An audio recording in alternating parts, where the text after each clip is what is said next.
Oke, kita mulai ya. Sering banget kan kita ngelihat matematika tuh kayak, aduh, tugas yang berat, isinya rumus-rumus yang harus dihafal mati. Tapi gimana kalau kita juga lihat dari sisi yang benar-benar beda? Bukan sebagai beban, tapi sebagai satu set peralatan yang keren dan super berguna. Pasti pernah kan ngerasain kayak gini? Dikasih selembar kertas penuh rumus terus mikir, gimana caranya gua ngapalin semua ini coba? Rasa frustrasinya tuh nyata banget, dan ini yang bikin banyak orang jadi males duluan sama serunya matematika. Nah ini dia nih cara pandang yang beda. Coba deh bayangin ini kayak sebuah kotak perkakas.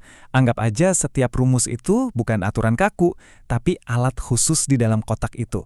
Setiap alat punya fungsi uniknya masing-masing, dirancang buat mecahin masalah spesifik dan bantu kita ngerti dunia di sekitar kita. Dalam pembahasan kali ini, kita bakal bongkar isi kotak perkakas ini. Kita bakal lihat alat-alat buat memahami hubungan, nah itu aljabar. Terus alat buat mengukur ruang, yaitu geometri. Lanjut lagi, kita cek alat buat berpikir jernih, logika. Dan yang terakhir, kita bakal ngobrolin gimana caranya make semua alat ini bareng-bareng. Yuk, kita mulai dari set alat yang pertama. Aljabar itu intinya adalah bahasanya pola dan hubungan. Ini cara kita ngomongin koneksi antar berbagai hal di dunia secara sistematis. Jadi gampangnya gini deh, aljabar itu soal koneksi. Misalnya nih, makin lama kamu kerja, makin banyak upah yang kamu dapat. Nah, aljabar itu ngasih kita cara keren buat ngejelasin hubungan kayak gitu, pakai simbol. Cara yang ringkes tapi ampuh buat ngomongin gimana perubahan di satu hal bisa ngaruh ke hal lain. Dan ini dia salah satu alat paling beken di kotak aljabar, persamaan kuadrat. Mungkin ingat ya dari zaman sekolah, ini alat yang serbaguna banget loh. Pernah kan lempar bola ke udara? Nah, jalur melengkungnya itu bisa loh digambarin secara pas pakai rumus ini. Keren kan? Sekarang coba perhatiin deh.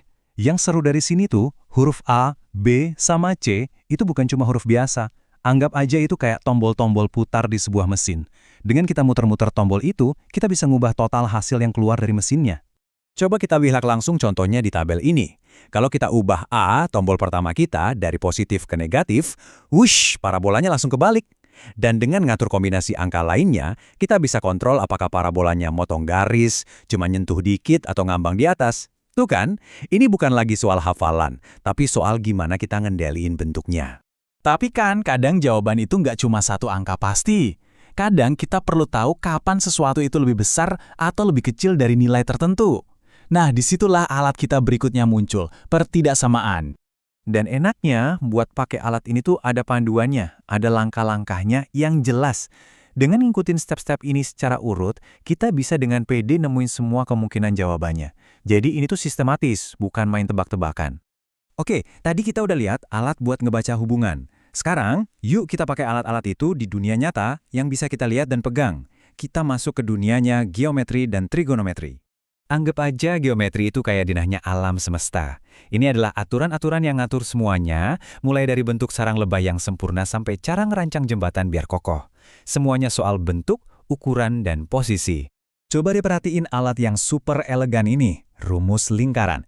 Di sini kelihatan banget gimana struktur rumusnya sendiri tuh kayak cerita. Versi yang kiri, yang simple, itu buat lingkaran yang pusatnya pas di tengah. Tapi lihat yang di kanan, rumusnya berubah kan? Tambahan X min A sama Y min B itu sebenarnya kayak perintah buat geser pusat lingkarannya. Rumusnya itu sendiri udah kayak peta.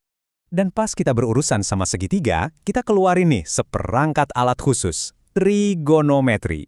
Dengan alat-alat ini, kita bisa ngelakuin hal-hal yang luar biasa. Kita bisa ngukur jarak ke bintang, ngerancang jembatan yang stabil, bahkan navigasi di tengah lautan luas. Semuanya cuma dengan ngertiin hubungan simple di dalam sebuah segitiga.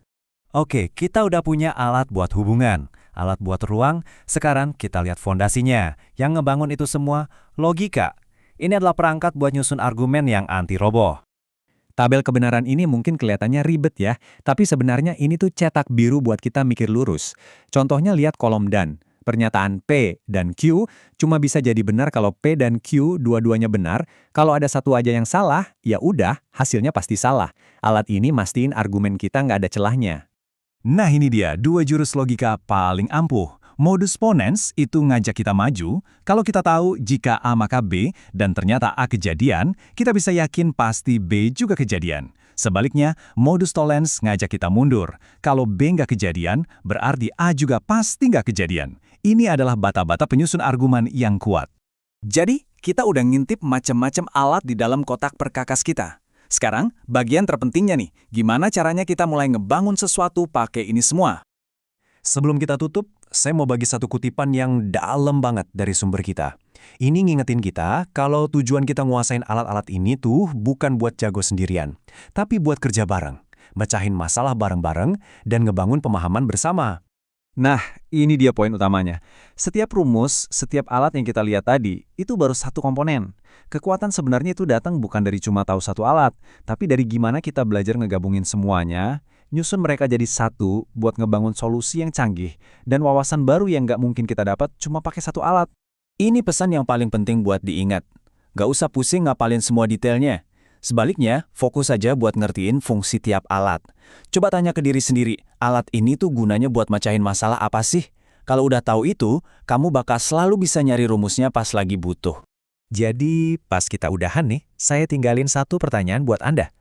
Kalau kita lihat matematika sebagai kotak perkakas, wah, kemungkinannya jadi nggak terbatas. Ini bukan lagi soal hafalan, ini soal menciptakan. Jadi, coba deh pikirin. Apa sih yang pengen Anda pahami, rancang, atau pecahkan? Soalnya sekarang Anda udah punya alat-alat untuk memulainya.